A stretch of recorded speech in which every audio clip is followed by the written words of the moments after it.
Father, what you could expect?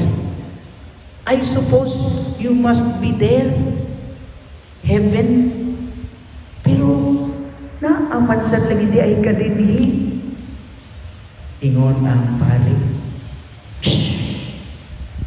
ayaw saba kay dito sa tubos sa impyerno tua ang atong obispo.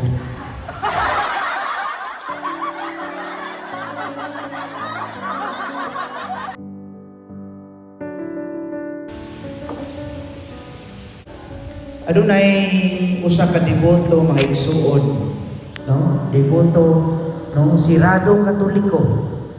Apan namatay siya ug mibiya na ug migikan padulong na sa lain nga kinabuhi. Ug dito sa lain kinabuhi adunay usa ka 3-story building. Sa 3rd floor ang ilang gitawag nga langit. Kinsa man naa sa langit sa inyong tan-aw, kadtong mga buutan, kadtong dili kabalong manglibak o dili kabalong magmarites. Sa 2nd floor, unsay nasa 2nd floor, o langit ang nasa 3rd floor. 2nd floor is purgatorio.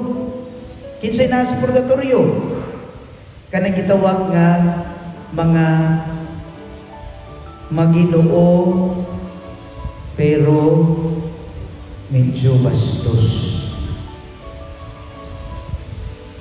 1st floor, kinsa man ako, unsa man narito, langit, impyerno sa 1st floor.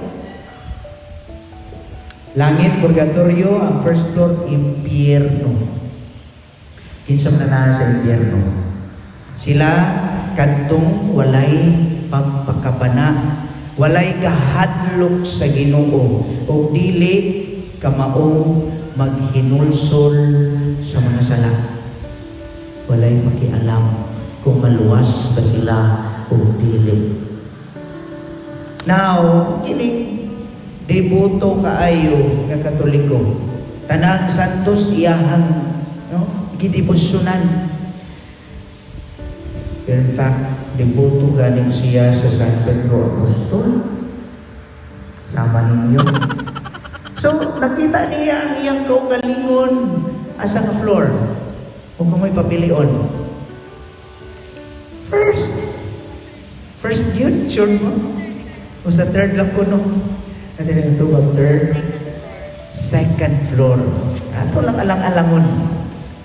Nakita niya iyang kaugalingon, 2nd floor siya. Dito sa purgatorio. O dito naglibot-libot siya. Tanaw-tanaw siya sa lugar niya iyang i-feel at home ang purgatorio. Unya sa iyang paglibot-libot. Na-surprise siya. Kaya nakita niya ang daghan niyang mga suod nga higala, ang mga acquaintances. O dito na ingon siya, uy, wala pa yun niya damha nga nakita niya ang ilahang kanhi Padre Cura. Ingon siya, Father, what you could expect? I suppose you must be there, heaven. Pero naaman sa lagi di ay kadinhi. Ingon ang pari, ayaw saba kay dito sa tubos sa impyerno tua ang atong obispo.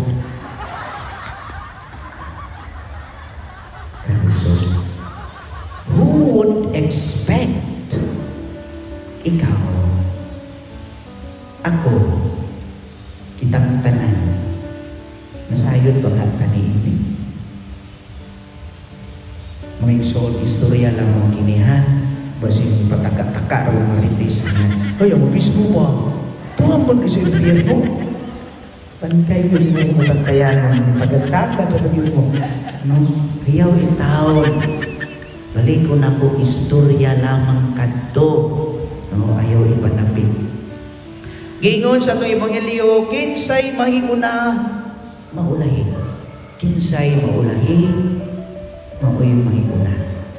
So, pasabot nga ang kaluwasan gi-offer alang kanatong tanan. No, dili kay mga Katoliko ray maluwas. Kay mo ra man na ang giingon nila kaniadto. No? Outside the Catholic Church, there is no salvation. Kahilas ka nato. No? Gani mga igsoon, no? Kaniadto pa kana. So, ang pangutana karon, ikaw nagsimba. Kung kita mga relihiyoso o sigig tambong sa mga kalihukan sa simbahan, nagpasabot pa kini nga garantiya na ang kaluwasan nimo. Garantiya ng kaluwasan nato. Not sure. O dili ka kasayod niya na. So, paigo na ba kung magtambong tao anticipated mass? Dili. Klaro na ha? Paigo na ba kung nagpakasaljong ka sa simbahan? Or be baptized as Catholics? Binunyagan ba ko? Nya? O di nagbuhat ko sa tanang religious obligations. Nagtuman siya ko sa balaod sa simbahan. Buutan kayo, magsige, bagaya ko, ampo, Father. Magload, pagani ko diyan sa iyo sa buntag sa simbahan. Maluwas ka o dili? Maluwas. Dili. Dili kita kasigurado. Mga igsuon, maayo kaayo kung buhato nato kini ang akong gimension ampo nagbuhat sa mga maayo apan dili ka na paigo. God is asking us to do more. What is more? Unsa ka nang daghan nga angay buhaton? What is required?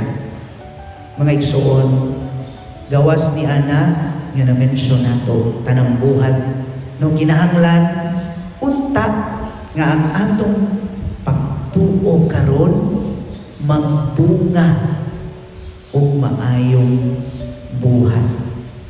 Kinahanglan ang atong pagtuo consistent, dili mag-usap-usap o dili yun magduha-duha ilabi na sa panahon sa kalusod.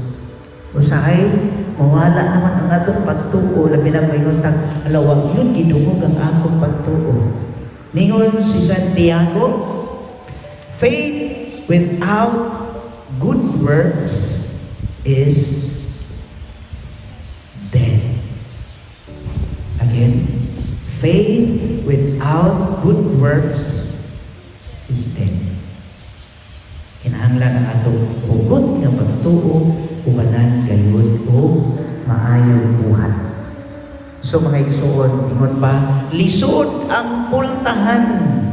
Hupot ang pultahan ng agianan alang sa gingharian sa Ginoo. No? Nya kay kahuot ng pultahan na. Ari ko ang isbintana. Ayaw pagbintana kay trespassing ka na mga igsoon.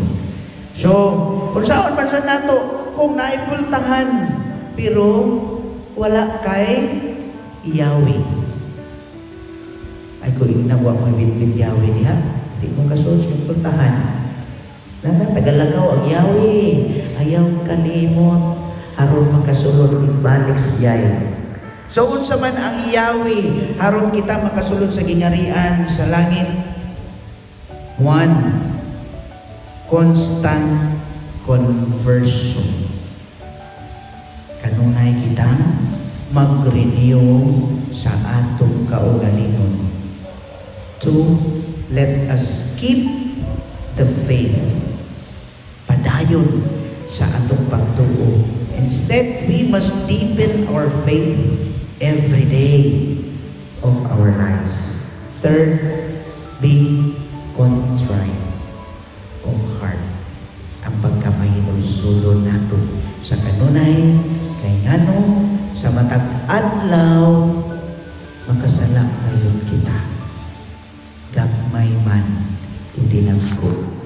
mga igsuon, kailangan siguro mo ni kana mo gawas bitaw during Christmas time, singer, kisa ganit na siya, Jose Marichan.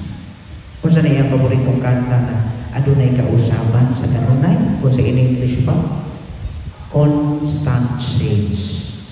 Ingon siya, we're on the road, kasi sumpay, we move from place to place.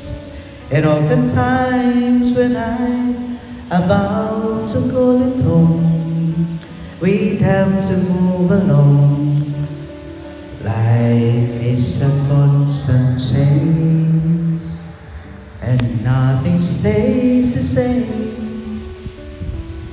Oh no, kinahanglan mag-usap gayon kita constantly. Kaya nung makasala yun kita makatlaw. So, every day we commit sins. Instead, we must grow deeper and deeper in love and in faith and in hope in the Lord. Kung kinahanglan, magbunga kini paagi sa atong maayong buhat. Hinaot, paunta, paningkamutan nato ang pag-usap, pag-renew sa matag adlaw. Ay nabaw sa tanan, taliwala ni ining tanan, dili kita angayan makasaka sa langit. Tungod lamang sa grasya o gugma sa ato ang makagagahong na Diyos Amahan. Kita iyang pagadawaton ngadto sa gingharian sa langit.